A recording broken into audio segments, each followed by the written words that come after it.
അടുത്തത് മകരക്കൂറാണ്. കാപ്രിക്കോൺ എന്നാണ് അതിൽ ഇംഗ്ലീഷ് നാമം. ഉത്രാടത്തിൻ്റെ മുക്കാൽ, അതായത് 2, 3, 4 പാദങ്ങളും തിരുവോണവും അവിട്ടത്തരയും, അവിട്ടത്തിൻ്റെ 1, 2 പാദങ്ങൾ ചേർന്നതാണ് മകരക്കൂറ്. അവരുടെ 3-ാം ഭാവത്തിൽ, അതായത് മീനം രാശിയിൽ ബുധനും ശനിയും കുജനും ഗ്രഹങ്ങൾ ഒന്നിച്ച് നിൽക്കുകയാണ്. പരിശ്രമങ്ങൾ പലതും ചെയ്യേണ്ടതായിട്ട് വരും. അതുകൊണ്ട് വിജയവും ഉണ്ടാവും. എന്നാൽ കുറച്ചൊരു ഈശ്വരാധീനക്കുറവ് ഉണ്ട് എന്ന് പറയാതിരിക്കാൻ നിവൃത്തിയില്ല. ധനപരമായിട്ട് ചെറിയ ലാഭങ്ങളൊക്കെ ഉണ്ടാവും. ചില പഴയ നഷ്ടങ്ങൾ നികത്താനുള്ള ചില പ്രായോഗിക നിർദ്ദേശങ്ങളുണ്ടാവും.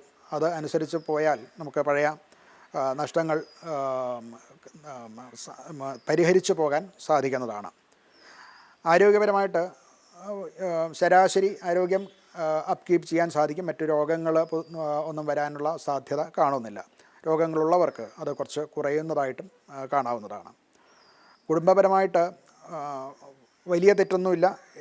അതുപോലെ സഹോദരന്മാരിൽ നിന്ന്, അകന്നു നിന്നിരുന്നതായിട്ടുള്ള സഹോദരന്മാരിൽ നിന്നും ഒക്കെ ചെറിയ സഹായങ്ങളോ അല്ലെങ്കിൽ അവരുടെ അനുകൂലമായിട്ടുള്ള ഭാവവും ഒക്കെ പ്രതീക്ഷിക്കാൻ ഈ ആഴ്ച സാധിക്കുന്നതാണ്.